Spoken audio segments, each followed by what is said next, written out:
बराह रास्त इंसान की ज़िंदगी और इंसान की तरबियत में कुछ फैक्टर्स, कुछ अनासर जो हैं वो असर अंदाज होते रहते हैं। ये बिलवास्ता भी हैं और बिलावास्ता भी हैं। लेकिन दो फैक्टर्स जो हैं वो बहुत अहम हैं। एक आपका इंटरनल है और एक आपका एक्सटर्नल है। एक्सटर्नल बाहर का आ गया, बाहर की काउंसलिंग है। आपके अंदर कुछ खराबियां पैदा हो गई, आपकी तरबियत करनी है, सोसाइटी करेगी, सोसाइटी के कुछ इदारे करेंगे। आपकी स्कूलिंग है, बेसिक स्कूलिंग है, वहाँ से आपको तरबियत मिलेगी। आपका कॉलेज है, वहाँ से आपको तरबियत मिलेगी। फिर आपका हायर एजुकेशन सिस्टम है, वहाँ से आपको तरबियत मिलेगी। और फिर आप फ़िलासफ़ी और फिर आप डॉक्टरेट लेवल पर जाकर मुकम्मल तैयार हो जाएंगे। और आपके अंदर कुछ खराबियाँ ऐसी पैदा हो गई जो सोसाइटी के लिहाज से, मॉरल वैल्यूज़ के लिहाज से, इखलाकी कदरों के लिहाज से, कानूनी कदरों के लिहाज से कहीं ना कहीं नुकसानदेह। उस सूरत में जो बाहर की काउंसलिंग है वो हायल होगी। आपको समझाया जाएगा, सिखाया जाएगा, बताया जाएगा, गाए बगाए गाइड किया जाएगा, कोई घर का बड़ा बुजुर्ग आपको समझाएगा। लेकिन एक जो इदारा है जो बराह रास्त आपको तरबियत देता रहता है और बराह रास्त आपकी उन आदतों पर, आपकी उस बिगड़ी हुई शख्सियत पर बराह रास्त असरअंदाज होता रहता है। ये वो इदारा है जिसका आपके साथ बराह रास्त तल्लुक है। ये है एक्सटर्नल। इंटरनल आपके अंदर का, जिसे ज़मीर कहते हैं। आप अक्सर कोई काम ऐसा कर बैठें जो गलत हो, वो गलत काम करने से पहले आपके अंदर वसावस पैदा हो जाते हैं, इस काम को करूं ना करूं।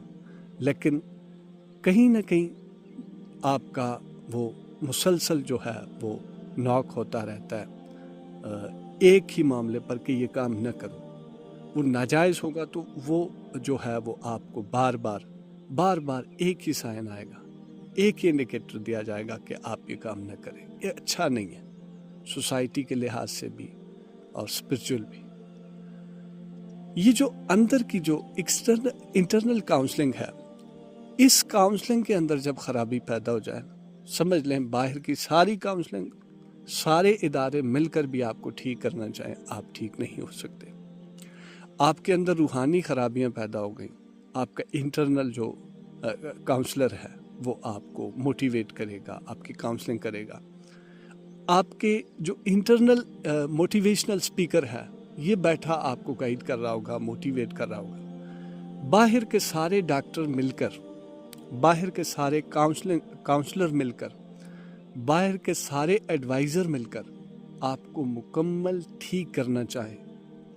बीमारी की नौयत जिस्मानी हो, ज़हनी हो, रूहानी हो, हर लिहाज से उसकी नौयत किसी भी किस्म की हो सकती है, आपको ठीक नहीं कर सकते।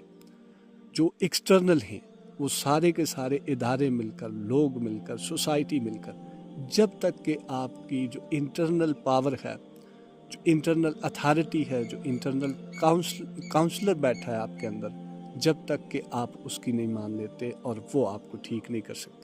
सारे लोग मिल जाए ना, किसी शख्स को ठीक करना चाहे, नहीं कर सकते। कितना एक समझा लेंगे, वो जो बाहर की आवाज़ है, वो जो बाहर का मैसेज है, वो भी अंदर का जो इदारा है वो रिसीव करेगा। उसके पास पावर होगी, वो ताकतवर होगा, उसके पास अथॉरिटी होगी तो आपका काम बनेगा।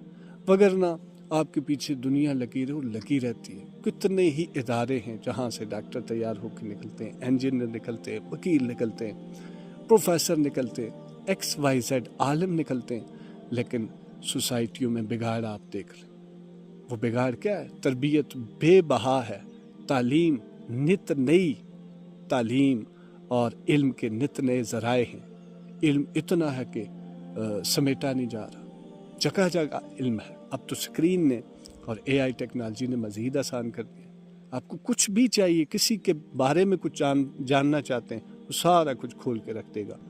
लेकिन یہ سارے کا سارا جو معاملہ جو علم کا سب آپ کے سامنے ایک چیلنج کھڑا کر دیتا ہے اور مسائل ہیں وہ چیلنج. سب سے بڑا مسئلہ چیلنج کس چیز کا ہے کہ مسائل بڑھتے جا رہے ہیں, بیماریاں بڑھتی جا رہی ہیں, آپ کے جرائم بڑھتے جا رہے ہیں, آپ کے اندر اخلاقی برائیاں بڑھتی جا رہی ہیں, آپ کا ٹریفک سٹریس بڑھتا جا رہا ہے, روڈ سٹریس بڑھتا جا رہا ہے, سوسائٹی سٹریس بڑھتا جا رہا ہے, فیملی سٹریس بڑھتا جا رہا ہے. آپ کسی بھی لحاظ سے سیٹسفائیڈ نہیں. وجہ یہ کہ آپ کے اندر کا جو ادارہ ہے وہ کمزور ہے, اندر کا جو کاؤنسلر ہے وہ کمزور ہے. جب تک آپ اس کی نہیں مان لیتے, اس کو طاقتور نہیں بنا دیتے, باہر کے سارے ادارے لوگ مل کر لگے رہے آپ کو ٹھیک کرنے میں, آپ ٹھیک نہیں ہو سکتے. آپ کا ذہنی مسئلہ ہے, ماہر نفسیات, کلینیکل سائیکالوجسٹ, اس پورے سیٹ اپ کے ماہر آپ کے پیچھے لگے رہے, آپ کو تربیت سیشن پہ سیشن. جب تک آپ کے اندر وہ پاور نہیں ہے اس کو قبول کرنے کی تو آپ ٹھیک نہیں. ندیم ڈیجیٹل ڈائری دیکھنے کا شکریہ. Thank you. سلامت.